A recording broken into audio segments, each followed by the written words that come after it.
Hello, welcome. Uh, it's another Wedding Planning Wednesday. It's my second week, I think, doing this timing, and I hope that some people are joining me live. If you aren't, thank you for catching the replay. And before I get started today, I wanted to just ask you all what you might want to talk about or want some advice about as you're planning your wedding. It's the end of February now, so I feel like people are really ramping up maybe for spring and summer weddings and slowly still, planning for fall and winter weddings. And of course, there might be people already planning for their 2027 wedding. I'm not sure. But today, honestly, I don't think I'll ever really run out of things to talk about, but sometimes I do hit a little bit of a wall or trying to decide like what's relevant or what's going to be important. And, I would love to know what you might want to learn about wedding planning or what you feel like you're stuck in the process or what you're curious about. So please drop it in the comments or in the chat if you're here. And I would love to support you in that way. If it's your first time here, my name is Jane Yu. I am a wedding and event planner based in Los Angeles. I own a company called UNS with my husband, John. I plan and design weddings, and he is a DJ, so we do a lot of events together. And the thing I love about wedding planning is I just really love supporting my couples, keeping their stress to a minimum, helping them enjoy the process, and making really good, intentional decisions that are the right choice for them. If you do like this video, I would love it if you could like it by the end, if you make it to the end, and you can always subscribe for more content. And today, before we get started, I always start with something that's just enhancing my life. And today is not super deep or anything, but I do love, we all need a portable charger, and especially right now because I feel like my phone, it runs out of battery super quickly. I have the iPhone 14 and I used to upgrade like every year or two, but now, I'm just going to use it till it stops working because why do I really need a new phone right now? But after I updated the OS, for some reason, the battery's been running out super quickly. So I have this nifty Anker battery. And before, we really just used to use the just one with like the cord, like the regular portables, but they have this MagSafe one now, magnetic. So it's great because you can carry it around and it's really good when I'm running around at events and I don't want like all these cords and stuff. So it just like snaps on, and then you can also put it on your desk if you're working or whatever and do this. So I really like this product, and you just have to remember to charge it like any other portable battery. And it has this nifty little percentage, like how much longer you have for the charge, etc. So I really like it, and I can link it in the description below. And that's something that I really like, and it's great for traveling too. So today I wanted to talk a little bit about DIY because I feel like that term gets thrown around quite a bit for wedding planning and also just in general. So I wanted to talk about what that means. And I feel like most people know that it stands for do it yourself.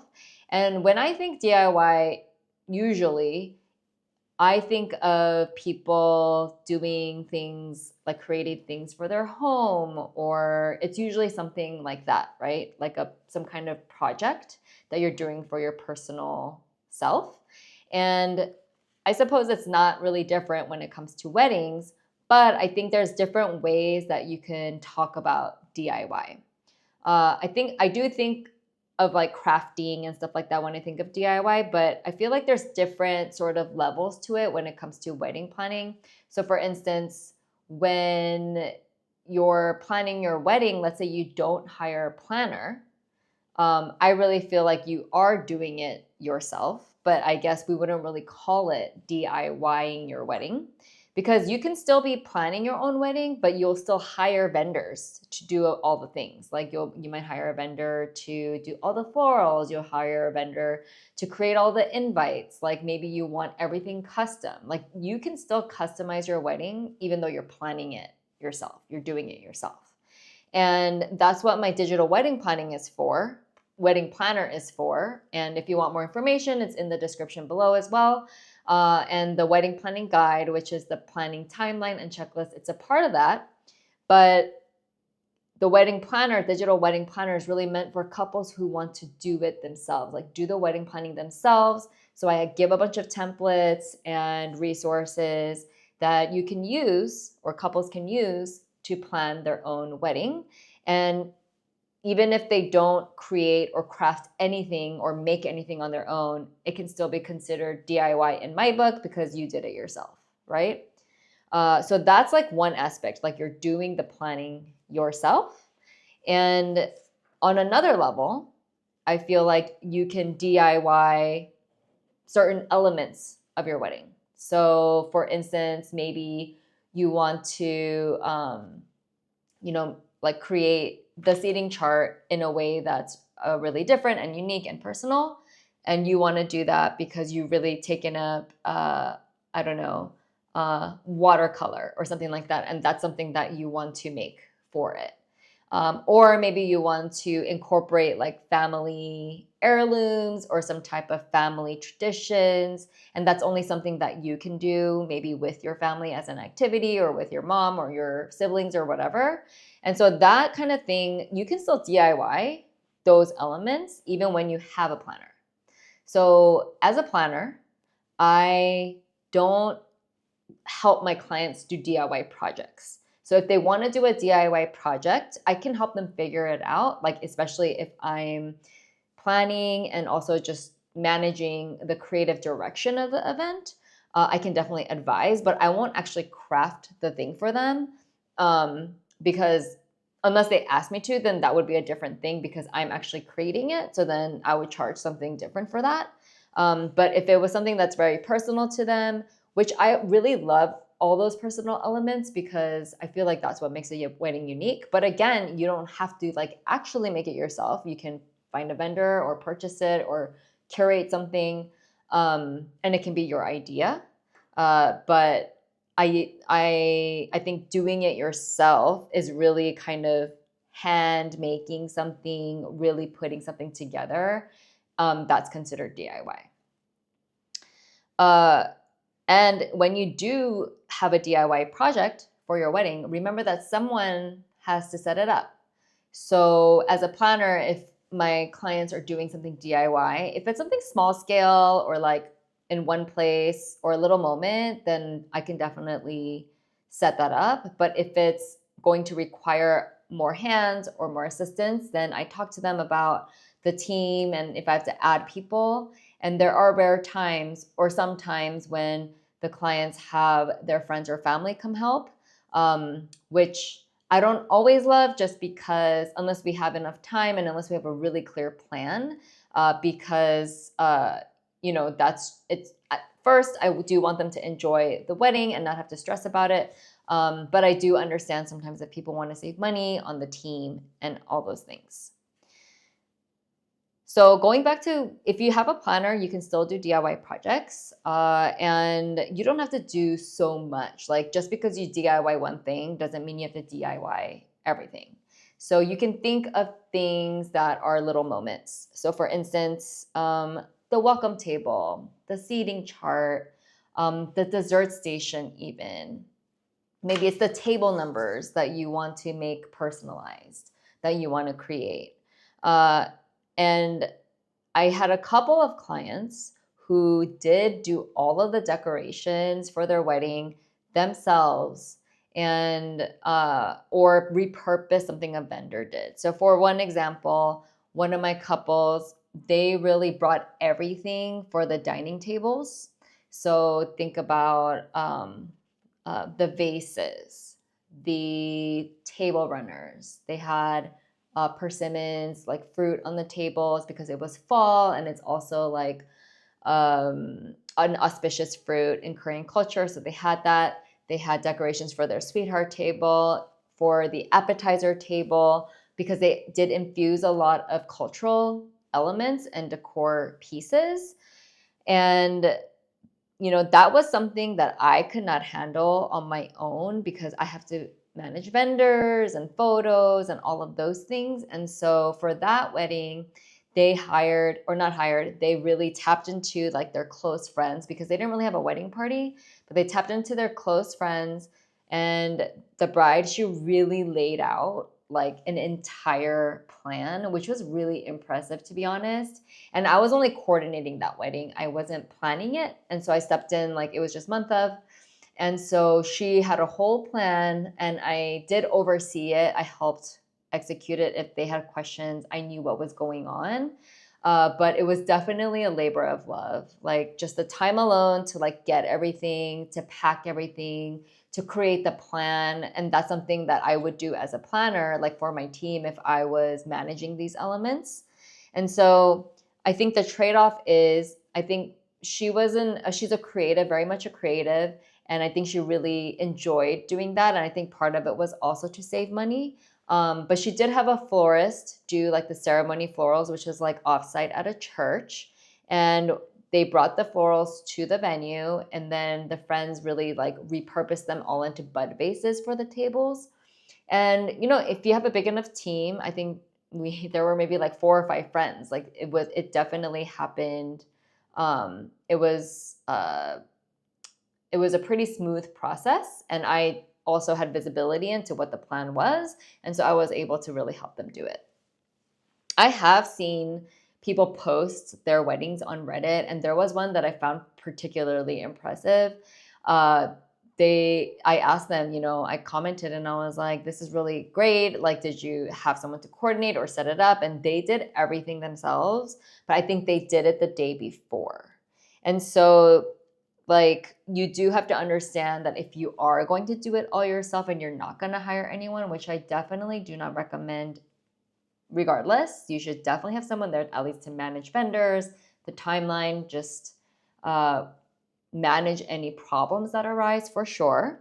But this one person on Reddit, they said they did everything themselves. So I was pretty impressed, like by the decorations. I don't know how the day went, like with all the vendors. But it can be done. The trade-off is the time. It's, you have to spend and the headspace you have to spend. So again, every couple is different. What you want is different. So I think you can definitely have ways of doing DIY. There was another client of mine who DIY'd everything. Like they didn't really have flowers, but they made their own centerpiece. They brought a ton of like LED candles and candles for their like sweetheart or head table. And it was a pretty big group. I feel like it was almost 200 people. And then they were getting ready offsite. I kid you not, they had a whole U-Haul filled with stuff. I think it was like a small box truck. And so I had to add 3 more assistants because I was like, there's no way we can handle all of this setup with all of its moving parts and all of the vendors and the timeline the way it was. And that client, she definitely hired my team because she didn't want to ask any, her friends and family. There was just so much going on for that wedding. And it was a really fun wedding. Like they had a lot of unique elements as well. And so, she hired our team to really come and execute. And for that one, I was coordination as well. But there were a lot of moving pieces. And so, like I always say, every wedding is different. And however you want to approach it is up to you. I think it's just good to know that whatever you want to DIY, or if you want to plan the wedding yourself, that you just have a good plan for the day of.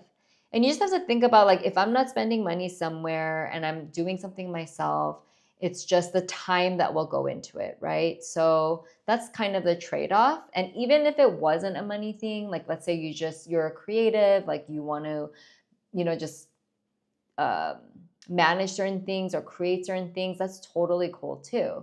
And of course, the more time you have, the more thought out you could be. And to be honest, even for our wedding, the thumbnail of this YouTube live, it's a bunch of like Polaroid printouts if you look at it. And it was a labor of love for sure. I feel like that was the part that took the most amount of time. And I had come up with this idea because I saw it. And I saw it on like Instagram or Pinterest or something, like someone had done it. And I really wanted to do it. And I had like this Instax. I have a Instax Polaroid printer where you can print out phone photos. And so you don't have to like you can print out like digital pictures and you don't take it with the Polaroid camera, but you can print it out. And so what we did was we scoured Facebook and Instagram and our phones and stuff to find all these old pictures of people, of our guests, and then we used that as a seating card and or escort card, and they had to basically find their photo and that told them their table number. And kind of halfway through, it was one of those elements that John and I were like, should we just not do this because it's taking a lot of time, and we were like definitely in crunch mode. And I was like, no, I really want to do it because like it was one of the kind of only fun, or not only, but it was like definitely a fun element that I thought was different and unique. And we did it, y'all. We did it. And I think in hindsight, because I did the handwriting on the Polaroids, I think in hindsight, I would have definitely asked someone with better handwriting or had a calligrapher do it. But either way, it was really fun. I think people had a good time like finding it. And, you know, it was a keepsake for them because we had little magnets on it because at the venue we were at, we could use a magnetized wall to put all of those up. And so they were able to take it home. And a lot of people, or some people did leave them behind, and then I either sent it to them with their thank you card, or I still have it somewhere in a bin.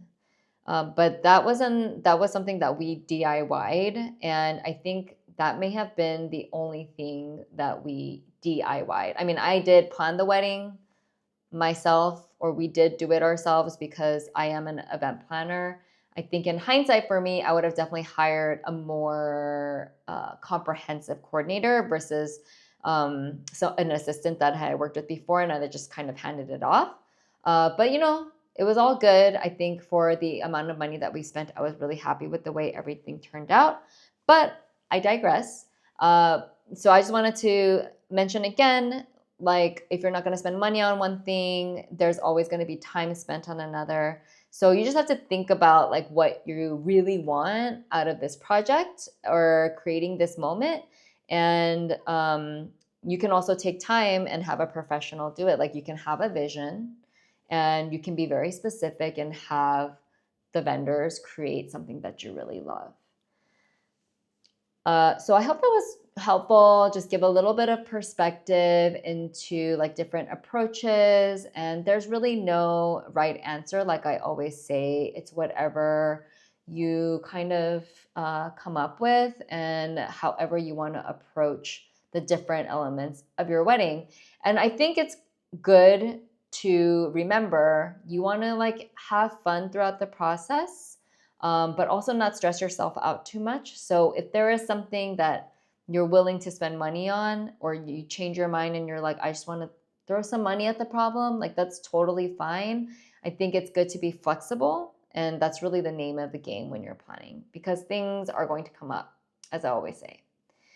I hope that was helpful. Next week, I did post on Threads about what people wanted to talk about. I think in light of people, I think I'm probably going to talk about maybe guest etiquette, and this is less for the couples, but I will also kind of talk about both perspectives, like dealing with guest etiquette or guests that don't have etiquette as the couple getting married, and then also how to be a good guest even from before getting to the wedding, through the wedding, etc.